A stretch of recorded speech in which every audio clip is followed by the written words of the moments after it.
ഒരാഴ്ച മുമ്പ് ഞാൻ ഈ സെയിൽസ് സെൻറ്റർ വരുമ്പോൾ ആൾക്കാർ വളരെ കുറവായിരുന്നു. പക്ഷേ ഇപ്പോൾ അവർ 6 tallest റെസിഡൻഷ്യൽ ടവർ ലോഞ്ച് ചെയ്തതിന് ശേഷം പ്രൈസും ലൊക്കേഷനും പേയ്മെൻറ്റ് പ്ലാനെല്ലാം അടിപൊളിയായതുകൊണ്ട് തന്നെ ഇന്നിവിടെ ഏജൻസിൻ്റെ പൂരമാണ്. അപ്പോൾ ഞാൻ സംസാരിച്ച പ്രൊജക്റ്റ് വെച്ചാൽ ആ പ്രൊജക്റ്റാണ് 6 tallest ടവർ സെമി ഗവൺമെൻറ് ഡെവലപ്പറിൻ്റെ പ്രൊജക്റ്റാണ്.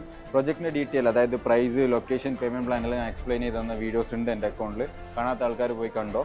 ഞാനിപ്പോൾ ഈ വീഡിയോ ചെയ്യുന്നത് എന്താണെന്ന് വെച്ച് കഴിഞ്ഞാൽ, ഇവിടെ ഒരുപാട് പേര് പറയുന്നുണ്ട് മാർക്കറ്റിൽ ഇപ്പോൾ ഡൗൺ ആണ്, മാർക്കറ്റിൽ ആരും വാങ്ങിക്കാൻ ആളില്ലാന്ന്. ഈ കാണുന്നതെല്ലാം ബ്രോക്കേഴ്സാണ്. ഇവർക്കെല്ലാം ഇവരുടേതായ പേഴ്സണൽ ക്ലയൻസ് ഉണ്ട്. അവർ ഇൻട്രസ്റ്റഡ് ആയതുകൊണ്ട് മാത്രമാണ് ഇവിടെ ഇത്രത്തോളം ആൾക്കാർ വന്നിട്ടുള്ളത്. ഇപ്പോൾ മാർക്കറ്റ് ലോ ആണെന്ന് പറയുന്ന ആൾക്ക് ഓൾമോസ്റ്റ് പെർ ഡേ 2 ബില്യൻ്റെ മുകളിൽ ട്രാൻസാക്ഷൻ നടക്കുന്നുണ്ട് ദുബൈ റിയൽ എസ്റ്റേറ്റ് മാർക്കറ്റിൽ.